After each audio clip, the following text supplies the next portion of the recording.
آج ہم Microsoft word کے اندر لائن لگانے کی ٹیکنیک سیکھیں گے۔ اس کے لیے آپ نے سب سے پہلے جو لائن لگانی ہے اس کے لیے آپ نے ایکول ٹو کے سمبل ڈالنے ہیں۔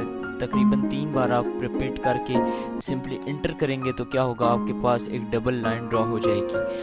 اگر آپ -3 بار پریس کر کے انٹر کرتے ہیں تو آپ کے پاس ایک سنگل لائن ڈرا ہو جاتی ہے۔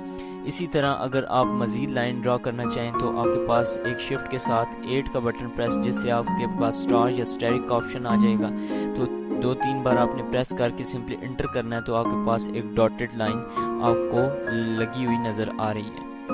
اس کے بعد اگر آپ نے مزید موٹی لائن، تھک لائن لگانی ہے تو اس کے لیے آپ نے شفٹ کے ساتھ 3 کا یا ہیش کا سمبل ڈالنا ہے۔ 3 بار ڈال کے آپ نے سمپلی انٹر کرنا ہے، جس سے آپ کے پاس تھک لائن آ جائے گی۔ یہ ٹیکنیک کافی یوز ہوتی ہے جب رجسٹریشن فارم بنایا جاتا ہے، تو یہ شارٹ کٹ کی یوز کر کے ہم اپنی ڈاکومنٹ میں آسانی سے لائن لگا سکتے ہیں۔